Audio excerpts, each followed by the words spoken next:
George Dragos, Luthez, Professional Wrestling Hall of Fame inductions. We'll do 7 of those over the weekend, inductions that is. We're live at the National Wrestling Hall of Fame Dan Gable Museum, downtown Waterloo, preserving history, recognizing excellence, and inspiring generations. We'll be back. It's Takedown. Hannibal. Hannibal. Yes. Okay. From Canada. That's correct, yeah. So you made a transition from amateur to pro, and then pro back to amateur, right? That's correct, yeah. All right. Was that hard? Not really, no. Because I always did grappling in between. Okay. So I always had my When you nose say in grappling, are we talking catches, catch can? Yeah. Or, yeah. So arm locks, submissions, holds, spinning toe hold? No spinning toe holds, but basically. Sean had just started the grappling league out in the Pacific Northwest. Oh, really? Professional grappling league. Oh, I didn't know We that. had one in Humboldt, Iowa, the home birthplace of Mr. Just had one this Frank year, Patch. right? Yeah. We're gonna have another one next year. Yeah, We'll talk to Mike about that. one goes, Rodriguez, Garcia. Anyway, he came in. I went up and announced it, but it was good fun. It was a cool enough day where it wasn't uncomfortable. Men's and women's divisions.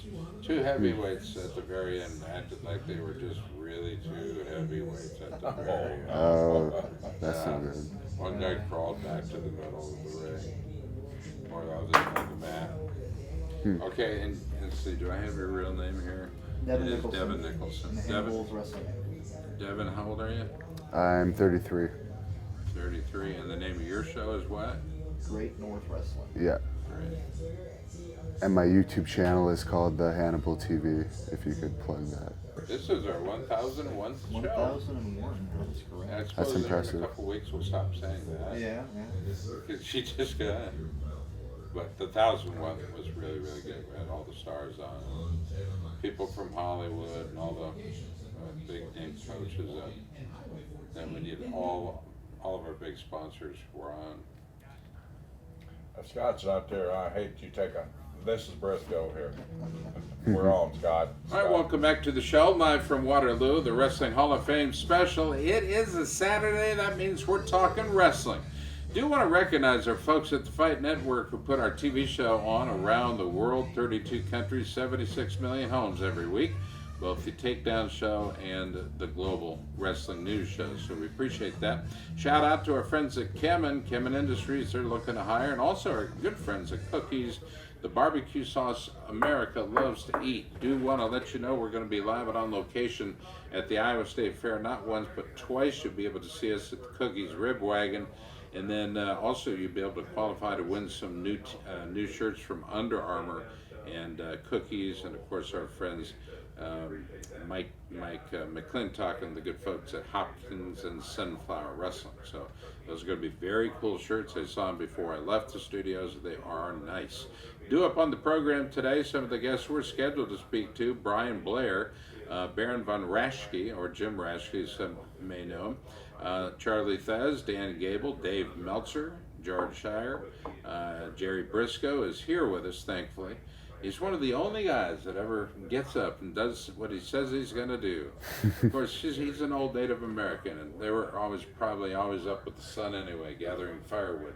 Yes, we were, Scott, and I appreciate that. And you know, I scheduled to meet Mr. Murdoch to bring him over here to be on the show, and he said, "You're early." And I said, "Bill, I'm always early."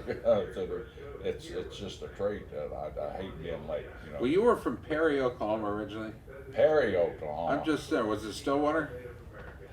Was it Blackwell? Blackwell? You know, I love Danny Hodge. I'm just guessing around the you town. know, Let's see. They have, you're only like you always do, Scott, and I appreciate it. You're from Rochester, Minnesota, right? Now, if I had a bad car accident up in Rochester, I'd drive it all the way down to Tampa to my good friends at Brisco Brothers Auto Body, because it is indeed worth the drive. Worth the drive. I've been proprietor 40 years, and you know, we're in the process of selling, and it's kind of an emotional deal because you know, you hang on to something 40 years, and we're one of the few wrestlers. I'm knocking on wood and bragging a little bit, like I usually do, but few wrestlers that open an outside business that, you know, realize that, hey, you can't take these bumps all your life. No. Taking bumps is like a homecoming queen. You only have so many dance slots on there. It's a dance card. Yeah. And taking bumps is the same way. You only have so many bumps on that card that you can take, and you got to have something to do afterwards. And we were fortunate enough to start this business and become very successful. You know, Jerry, you've been involved in the wrestling world, both amateur and professional, for a long, long time. How do you feel about trying to get wrestling more towards the Native American community? Because you're one of the very few that have succeeded. What do we need to do that?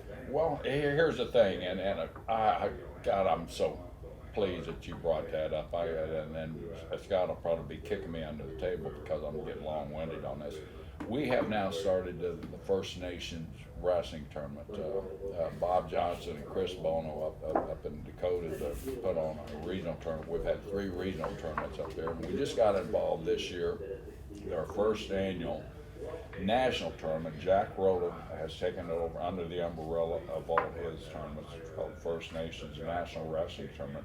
We're looking to make it grow. We had over 600 participants this year, and they're card-carrying Native Americans. You cannot enter the tournament unless you can prove, go back and find your certificate of Indian Native American blood. So we're very pleased with it. What we're looking to do is like everybody else. We want to expand. We want to make it bigger. We want to expand. We want to have where we have 4 or 5 regional tournaments. Then of course, have our big national tournament in Oklahoma. But we're working on it. Bobby Douglas has been one of the masterminds behind this thing. Bobby and I, as Scott knows, we go way back into the 60s. We've known Bobby over 50 years, and he is the one that really kind of put that in my mind to start it. And then we got hooked up with some people and tried for 3 or 4 years and got nowhere. Then we got hooked up with Mr. Johnson of the AAU, and the very next year we had a first regional tournament up in the Dakotas, and had a couple hundred people. This year, like I said, we had over 800 young men and women show up for it. And it's tremendous. And now that Jack Roller, with his tremendous knowledge of promoting amateur wrestling and tournaments, it's growing and it's going to be big. But we need help out there. Anybody listening that has Native American blood in them, that has any friends in Arizona or the Great Northwest or the Northeast that would be interested in setting up a regional tournament for us and to qualify for the national tournament down in Oklahoma, please contact the AAU, Bob Johnson, or contact me through Scott Casper or Takedown Radio. Scott has been, Takedown Radio has been very, very good. I'd like to get him up there and broadcast from that tournament one weekend. That'd be a tremendous honor for us. Well, I tell you, one of the things we do is we stretch it. We go border to border, Coast to coast, all the ships at and sea, then some. and then some. Being Canada, special guest joining us right now, and I'm going to have Stephen Stonebraker do the introductions here, because you're the one that told me about Devon, and perhaps you can bring a little bit of light to the gentleman sitting to your right. Well, you bet. You know, I've been a fan of professional wrestling for over 25 years now, and a few years ago I was on YouTube, and someone told me about the best wrestler that wasn't in WWE, wasn't in TNA, wasn't in WCW at the time, the best wrestler named HANNIBAL Devon Nicholson. I checked him out, and I tell you what, I watched him for about 5 minutes on YouTube, and I thought to myself, this guy is one of the best professional wrestlers I've ever seen in my life. Wasn't too long later, I found out he was an amateur wrestler. And you know what? We're really lucky today because we've had a ton of high school and college wrestlers on Takedown Wrestle Radio over the years. But I think this might mark the first time we've had a successful Canadian high school wrestler. And Devon, I just want to talk to you a little bit right now. Kind of give us an idea. I know we did an article here not too long ago about you. Give us an idea what it's like to be a Canadian high school wrestler. Well, unlike in here in the United States, there's no dual meets really, unless it's set up between 2 coaches that know each other. It's mostly tournaments, so that's the main difference, I would say. And it's freestyle wrestling rather than folk style. That's the other main difference. And other than that, I would say it's similar. It's pretty competitive, and it's pretty popular. Especially when I was in high school, because that was at one of the peaks of professional wrestling, and I found whenever professional wrestling is popular, it seems that it flows into amateur wrestling as well. Now, you were a national champ and a provincial champion for Ottawa, is that correct? Provincial champion for Ontario, and I was also an Olympic trials silver medalist. Okay. About for the London Games, which was about 4 years ago. Nice. No, another major difference that I'll also note as well is when I was talking with Devin for the article I did on him here a while back, you were telling me when you were in high school you also got to compete at university level competition, is that correct? Yes, I was my last year of high school as a senior. I was also doing open university tournaments and competing in those. Open university tournaments, that's Yeah. kind of an all-call, anybody that wants to sign up. Yeah, they allow that in Canada. And even 10 years after high school, when I decided I was going to do the Olympic trials, I also entered university tournaments that year as well. So Wow.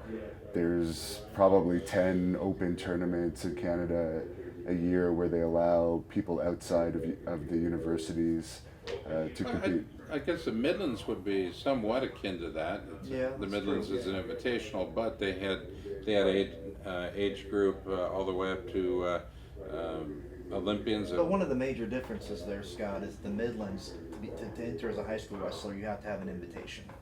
Is that right? That's definitely a good point. So they don't allow the high schoolers in there any longer, but they used to.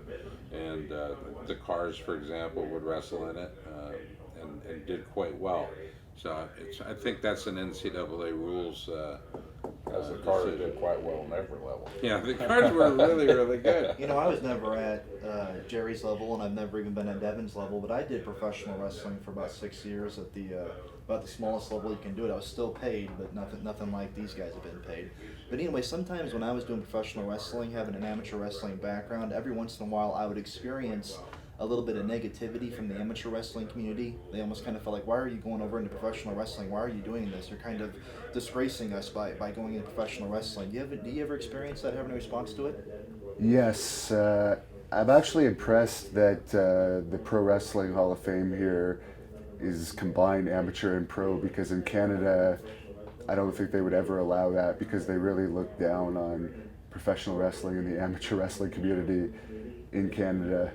I remember, for instance, after I won silver at the Olympic trials, we had a couple newspaper articles for some pro wrestling shows where I was advertised as an Olympic alternate, and Wrestling Canada actually contacted me and told me to please stop saying that I'm an Olympic alternate in any pro wrestling articles, because They didn't do that to the Vashons. yeah.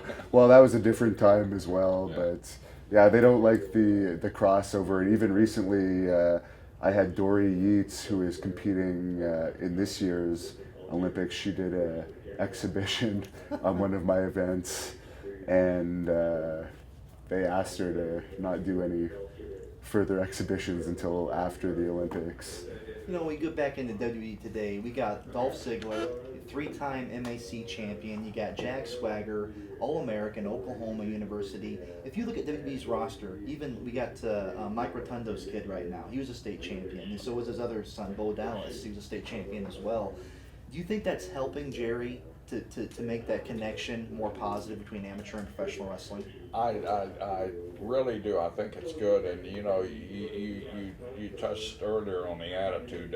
You know, I've been doing this job now for 5 years. I had some health issues, so I had to change careers in the WWE, and we're always in need of talent. So Vince asked me, you know, what I'd like to do to continue my stay at WWE. And so we always need talent. At that time, I brought in Kurt Angle and Brock Lesnar, and I wasn't even a scout. I was just, you know, through a tip from my old friend Jay Robinson and somebody else, I was able to get these guys. So I put a little business proposal together, so it got accepted.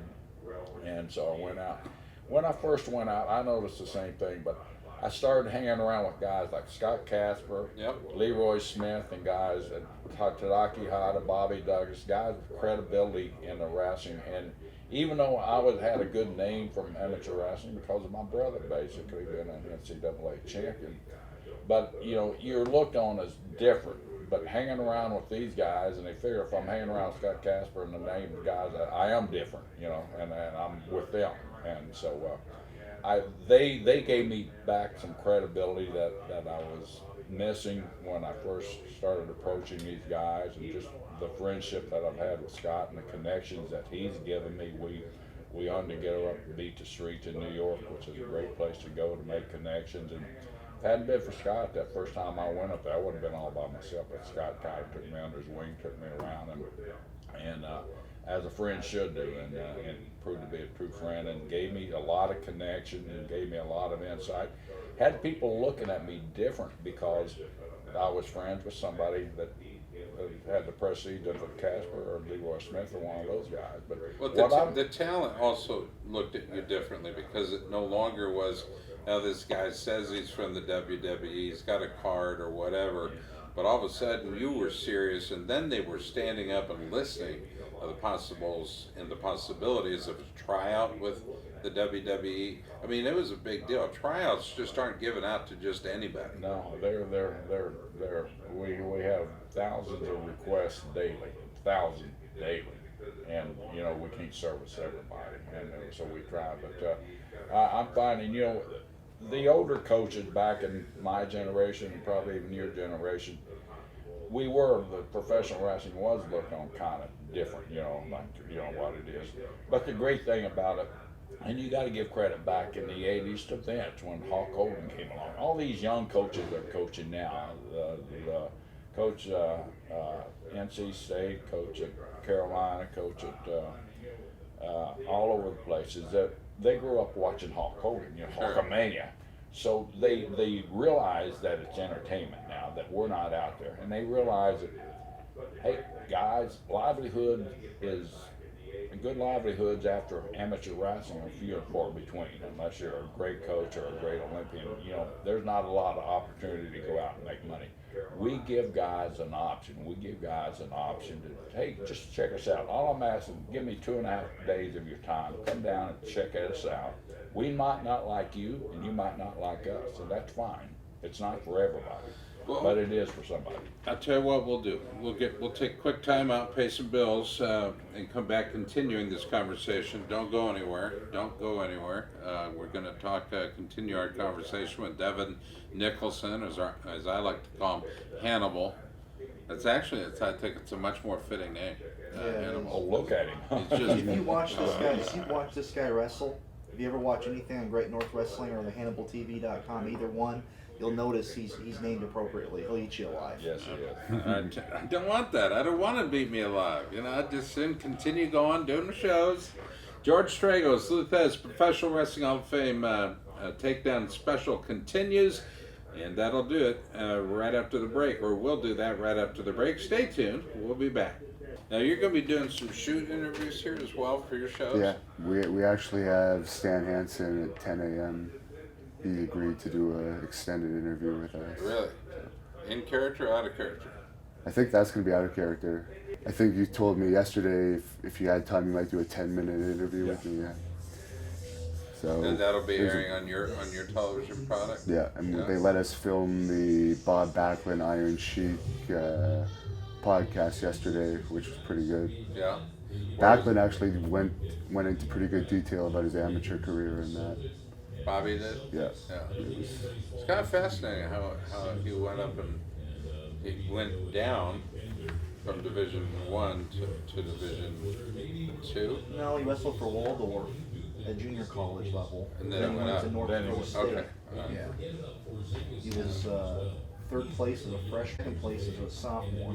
Transferred to North Dakota State, entered the tournament unseeded, pinned his way to a national championship, went up to the super heavyweight class as a senior and got fifth. So 4-time All-American. He can carry Also a 4 national sheets of champion drywall by himself. Yeah, that's true. Like football too. I think he won the wrestling national champion only a couple months after he won the football. Yeah. That's why Which he is was amazing. unseeded. Yeah. he bear hugged his way into the Yeah, finals. Like grabbed Snyder the- this Uh-huh. year, sort of like Snyder this year. Yeah, I mean, halfway through yeah, the you're right. season. You're absolutely right about that. That's a difficult move to use in amateur No, it wrestling is. too. It is. Back in the before it was 285 when it was unlimited. A lot of those football players did Oh, play yeah. football Yeah. and went right to right on the 285. Well, I tell ya, I How saw- big was Big Cat Ernie Ladd? He was legitimate 330. Yeah. He never wrestled though, did he? Amateur? No, Didn't no, think so. but he could have. Yeah. What a quick guy. Well, hell, Tad Thacker played basketball up until his junior year. Let me tell you a funny story about the Thacker. I'm in North Carolina. You know, I was on TV there, so you know a lot of exposure. But anyway, I'm in the Charlotte airport. I'm walking out of the men's room. All of a sudden, I hear people holler your name, Brisco. So I'm not even paying attention. Brisco's all of a sudden tap on my shoulder. I turn around. It's Jim Valvano. Holy cow, Coach. He said, "You're Brisco, aren't you?" Yeah. I said, "I'm sorry I did, you know, people call her my name." He said, "No, the reason I hear it is I know you're running to the flight." He said, "There's a kid in North Carolina State, I want you to take a look at that." And he told me that.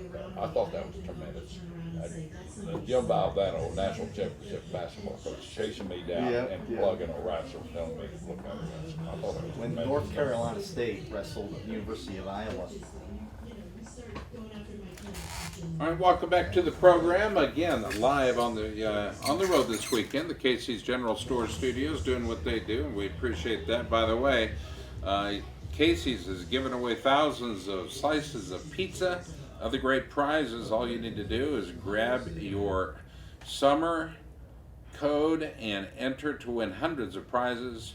It's all happening now at Casey's General Stores. Casey is famous for pizza, and we appreciate it. Welcome back to the show, everybody. Scott Casper, Stephen Stonebraker, Gerald Brisco. You've known me for 14 months now. Yeah. Stonebraker. It's not that hard of a name to pronounce. Well, you- You always start saying Stonebaker. Then Maybe you break guys should go yourself. into the amateur wrestling room here and settle this. When I hear your name, Steve, I always think about the great linebacker, the Baltimore coach that tackled Yeah. that fan that ran out on the Played field. for Notre Dame. Yeah, played for Notre Dame. Then he ran out. Some fan was stupid enough to run out on the NFL field, and Steve Stonebraker turned around and broke his stones. was there ever an opportunity for you to have had to take a fan out of the ring? Did that ever happen to you? Was there? I don't call them opportunities. I call them life-threatening situation. You know, people all the time talk about professional wrestling being a work, and then how does amateur wrestling help you into that? Devin, you've had a couple experiences in professional wrestling where your amateur background has definitely helped you. Want to talk about that a little bit? Just I would say when certain people try and take liberties with you, as I mentioned actually in the other interview I did, I guess when I wrestled AJ Styles, I chopped him too hard or something, and he decided to try and legitimately attempt to double leg me, and I thought that was pretty comical because he didn't know how to do a proper double leg, and I just took him in a front face lock and asked him to settle down. So that was one of the instances. You asked him to settle down? Yeah, and he did settle down when he realized he couldn't double leg me. But there's been a few incidents where it's just been good if someone doesn't know what they're doing really, or is trying to take some liberties with you. You can just put on an amateur wrestling hold and get them to settle down, and it usually works out well. I'm sure Mr. Brisco has had a few incidents. It was probably more common in your day. Actually, I was friends with Les Thornton for a while when I lived in Calgary, and he was telling me when he used to wrestle your brother, sometimes they would shoot for the first fall. I don't know if... It's great. I you know, several guys, they, especially back when I started, you know, in the late 60s and early 70s, old timers at that time, I mean, they really defended the business. A young punk come in, you know, right out of college, I had the long hair, it's the 70s, you know, the bell-bottom pants, the hippie, all that stuff. Good looking young man coming off handsome dude. coming out of Oklahoma yeah, State yeah. Cowboys. And so Some things anyway, never change. some of them would get in there and they would try, like I said, and like Devin said, it was always kind of humorous when they'd shoot in, you know, face down, and I mean, people walk in the park, I mean, and it wouldn't take long for them to settle down, you know, once you put a hold on them. But you know, it's just a learning process you go through, and it's a respect mode. Once you gain the respect, and people know about you. then it backs off. So. Devin? We have a lot of young men and young women out there listening to our show right now that maybe haven't tried wrestling yet. And Devin said to me here about a week ago, he said to me, you know what, I know Taekwondo, I know Jiu-Jitsu, but I tell you what, amateur wrestling is the best self-defense that there is. And I don't know how many young kids out there would think that. They look at karate, they look at Taekwondo, they look at all these other kinds of mixed martial arts. And Devin, here you are saying that the best one to know is wrestling. Why do you say that?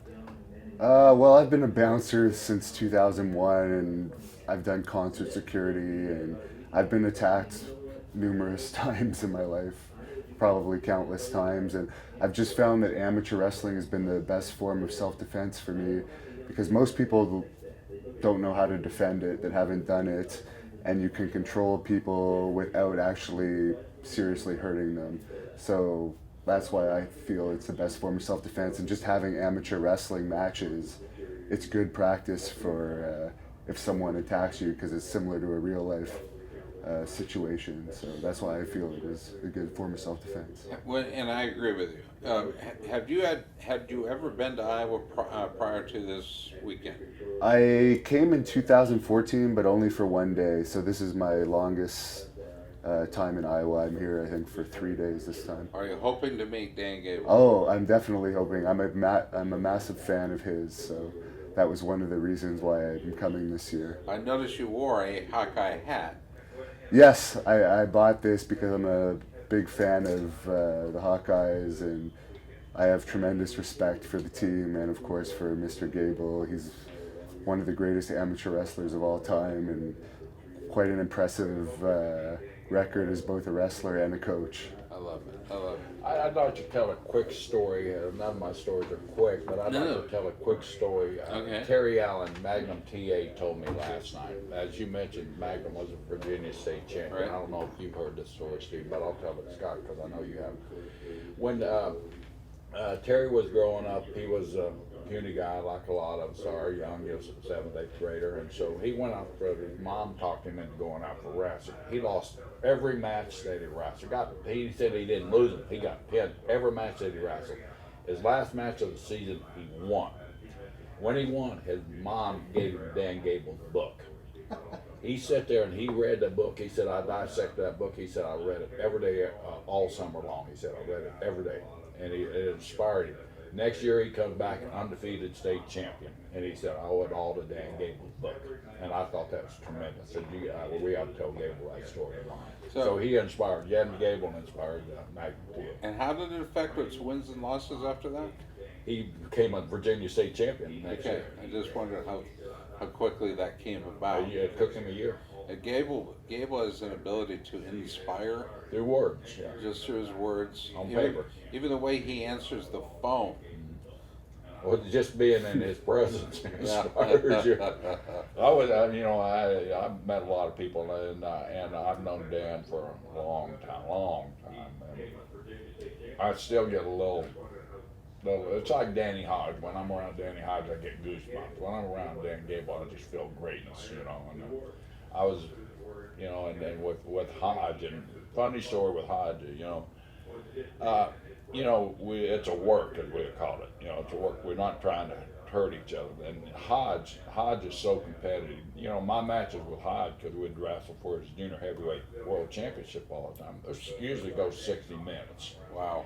Even as anybody that's ever wrestled in school, when you're sparring and you go 60 minutes work, you're exhausted. So Danny is so competitive that during that 60 minutes, I don't know, was it the Oklahoma State deal, but every once in a while he'd get a little squirrely, in that 60 minutes, and you'd feel Hodge kind of, and it wasn't like Devin said, he just grabbed the front face lock on AJ Styles. Where do you grab Danny Hodge? You don't. You Pray. just go Start with praying before you do. Yeah, you run out of the mat, run out of the ring, and let him calm down there and say, cool down there. But get back in, and Hodge, you could just see it in his body, the intensity. But it was so much fun wrestling that just back and forth. I know back in the days of Vern Gagne, back when he had the training camp up in northern Minneapolis, he did have Dan Gable up there a couple of times to work out with the guys. Was there ever anybody that ever had an intuition to try to get Gable into professional wrestling ever? Do you know? Oh yes, I think they did. Vern did talk to Dan, but Dan, was dedicated to the Olympics, dedicated to coaching, and knew his path and knew his direction, just like he knows everything he's doing. It's laid out, and he's one that follows a game plan, as you know, and you're not going to change his mind. So my question then, I'm going to go back over to Devon. Devon, across Canada and really across North America, those that are paying attention, knew of a family that was pretty darn good at wrestling. And I'm talking about the Hart family, and I'm talking about that particular territory. Wasn't it called Stampede? Right. Stampede Wrestling? Stampede Wrestling. Did you ever get a chance to go into the basement? Oh yes, I was actually trained by Bruce Hart and Jacques Rougeau, but I actually trained in the dungeon for 4 years, right up until Stu died. So Stu never stressed you? He didn't stretch me. He did stretch some people while I was there, but he would have to let them. They would have to let him put him in the holds. Would you say Stu was a little selective on who he tried to stretch? Though When I was there, yes. Yeah, well, he wouldn't. Yeah, he wouldn't he never stretch. took Jack to the basement. I'll tell you that. No, definitely not. He liked more the people that had football players, from what I understand, and bodybuilders and those Exactly. types. Guys that thought they were wrestlers. Exactly. All right, so I know we have to take time out. I'm going to open up the line to Brad back in our studios. Brad, what is your schedule saying right now?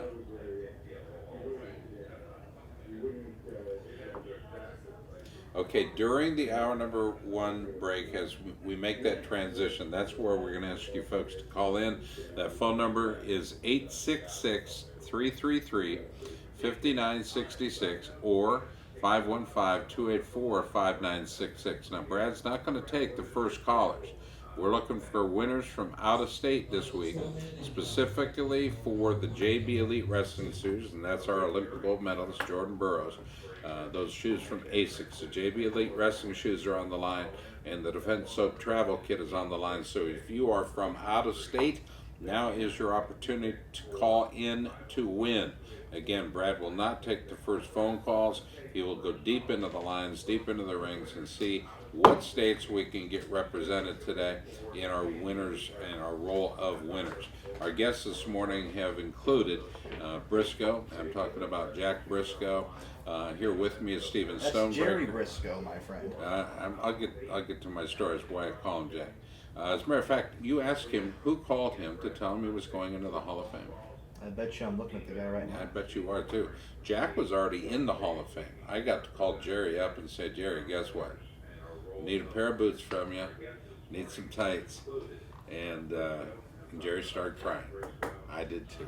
That was an emotional time. Yeah, more with Geral Brisco when we return as well. We've had an opportunity to talk to Bill Murdoch, and of course our guest from Canada, 2001 provincial champion, And national champion.